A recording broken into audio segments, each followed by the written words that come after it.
Мен Көкшетау өңірінің қызымын. Үйде 2 қыз және жалғыз ініміз бар. Әпкем менен 6 жас үлкен. Ата-анам зейнетақыға қарап отырған жандар. Әпкем мектеп бітірген соң оқуға түсе алмай, облыс орталығына жұмысқа тұрды. Жұмысы сатушы. Кейіннен Қарағанды жаққа тұрмысқа шықты. Ал мен болсам оқуымды бітіріп, Көкшетау қаласына жоғары оқу орнына студент болып қабылдандым.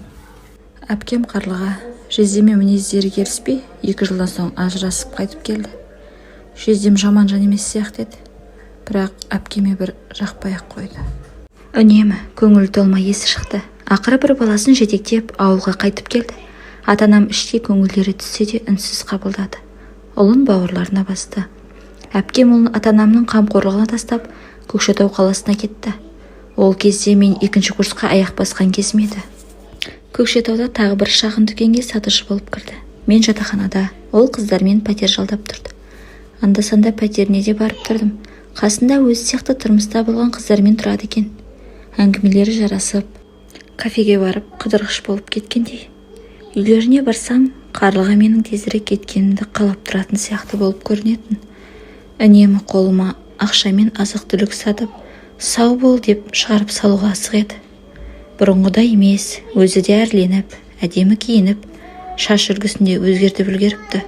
Ұлын ұмытқан, тіпті ата-анама анда-санда ғана хабарласады.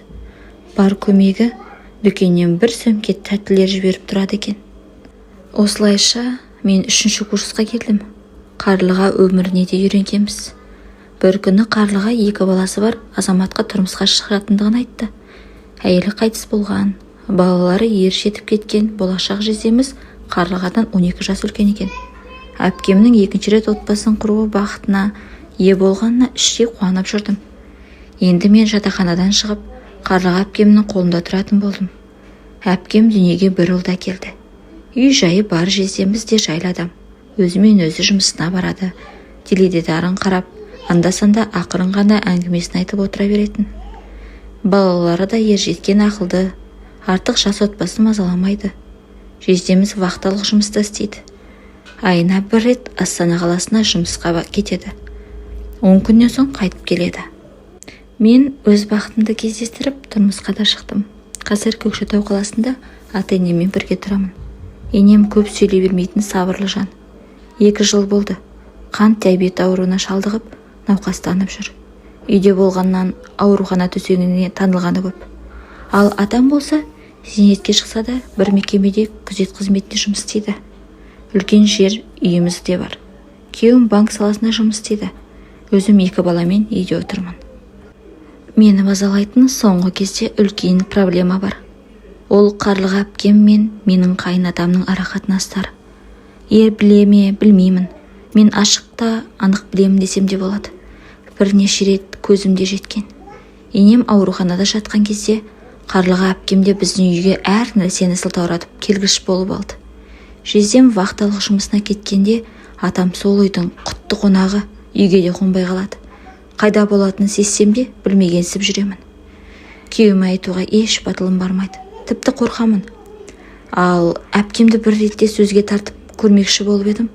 Қарқылдап күліп әзілге айналдырып, құдашадан құр қалғанды атады деп өз алдына бет алды сөйлейді. Енем ештеме білмейді және білмесе екен деп тілеймін. Әпкемнің қылығы бір күні әшкере болса, отбасымыз ойрандай бола ма деп те қорқамын. Үйге келгенде Қарлыға атама батылданып, сөйлегенін көргенде жерге кіріп кете жасаймын. Бар жоқтысын киіп, түлкі құсап, бұраңдап, шолжаңдап, құтты мода көрсетуге келгенде сылқылдап үйде сағаттап отырып алатынын қайтерсіз. Туған әпкем қылығын ата-анама да айтуға батылым жетпейді. Тіпті бір ағайындардың тойында менің атама жабысып, билегенін көргенде жер болдым. Жездемді адам құрлы көрмейді, жасқанбайды да. Арасында өтірік күліп, алдай салғанын көргенде өз әпкемнің қылығынан жеркеніп те кетемін. Егер бір әңгіме бастасам, ертең өзімді кінәлі қылып шықпасына кім кепіл? Олардан бәрін күтуге болады. Ағайын туыс, ел жұрт соқыр емес қой. Бір күні шындық бет ашылса не істемекпін? Жездеме де жаным ашиды. Бұл сұмдықты ұлдары білсе, Қарлығаны бір күнде тұрғызбасы анық. Ал күйеуім білсе не боларын кім білсін?